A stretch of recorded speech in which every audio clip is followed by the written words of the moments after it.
You really want to avoid getting any kind of bits in the paint.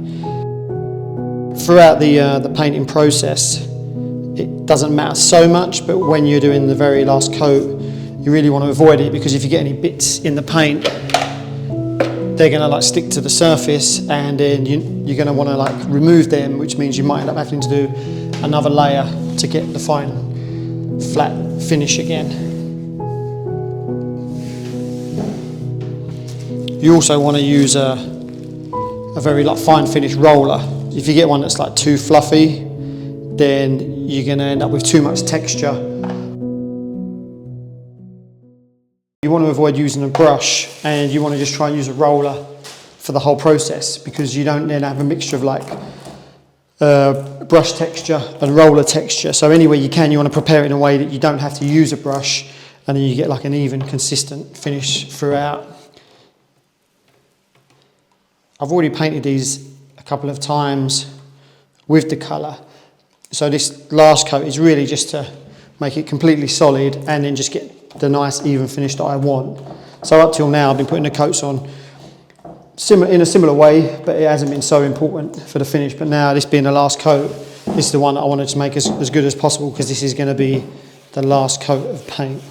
So what I do is initially I'm just covering the surface with the paint, and I roll it out to get a fairly even coverage, but I don't want to spread it out too thin in some places and leave it thicker in others. So it's quite important to try and get an even coat. So I just kind of move around the surface and then just reload the roller where I need to.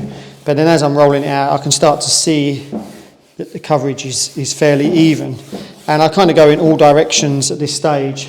I don't worry about keeping the roller in the same direction, because I just want to spread the paint out evenly initially, and then once I've done that, then I can look at getting the finish that I want on it. So at this stage I can just go fairly aggressively over the surface, and now that paint's pretty even. And I mean, that's pretty good actually, like that. I mean, you could probably leave that and it's not too bad. But once I get to this stage, what I do is I then do what is called like laying it off, and I just get the roller and I just kind of roll it up and then just drag it in a same direction over the whole door. And then what that does is it puts the roller texture running in all the same direction, and that means the light will reflect off it in the same way, rather than having some of the roller movements going in one direction and some of the roller movements in the other direction. The light could hit it and reflect in different ways, effectively showing you the tracks or the lines of the roller. So you just lay it off as that very last thing you do, and then that gives you the texture running in the same direction. I'll show you a bit closer on a couple of these how I do it, and then you'll be able to see what I mean by the laying off the paint. Sometimes people do that with a brush if that's the sort of texture they're going for, but this time I'm doing it with a roller. But it's the same process. You're basically covering the surface and then laying it off at the end to get the required result. At the end, just dropped a bit of paint on there, which is a bit of a pain.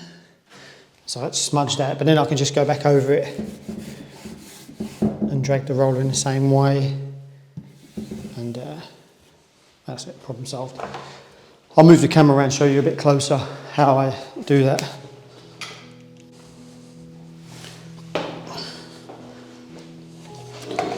So even when I'm putting the paint on the roller, I try and get that fairly even, because it just makes life a little bit easier. And then once I've got the roller loaded up like that, I just start to spread the paint out fairly quickly.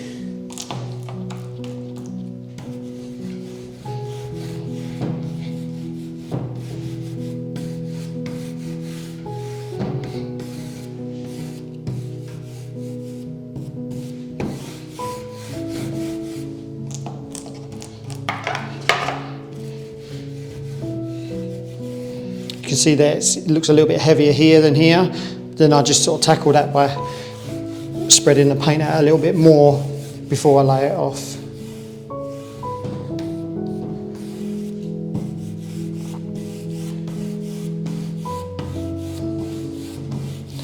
And now the paint is fairly even with the coverage, but you can see it's a little bit patchy. So then I just get the roller, I'm going to roll it down like that, and then I'm going to do the same and then lay it off.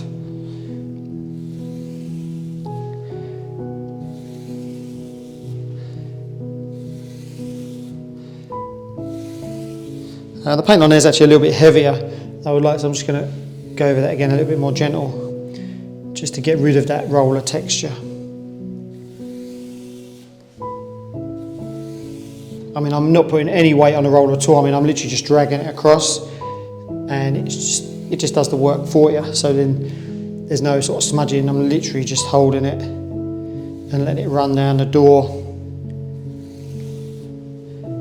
and that just sort of gives it the flattest texture that I can achieve.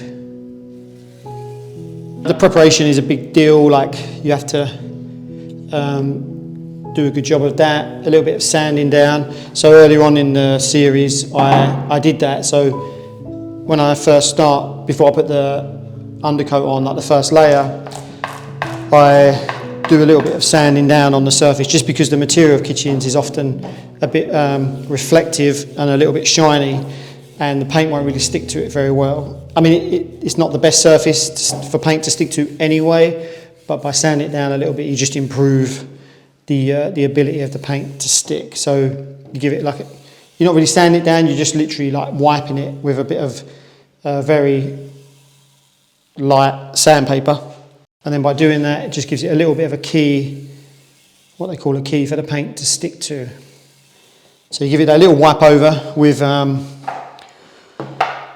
low grade sandpaper, and then you put the undercoat on, which is like a sort of paint that will grip better to the surface. And then when that's dry, I do the first layer of paint, and then when that's dry, I usually give it another little light rub over, just to take off any bits that have risen up from the first coat of painting.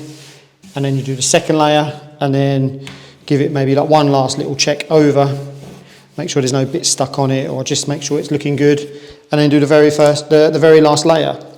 And you might get away with only doing 2 coats of paint.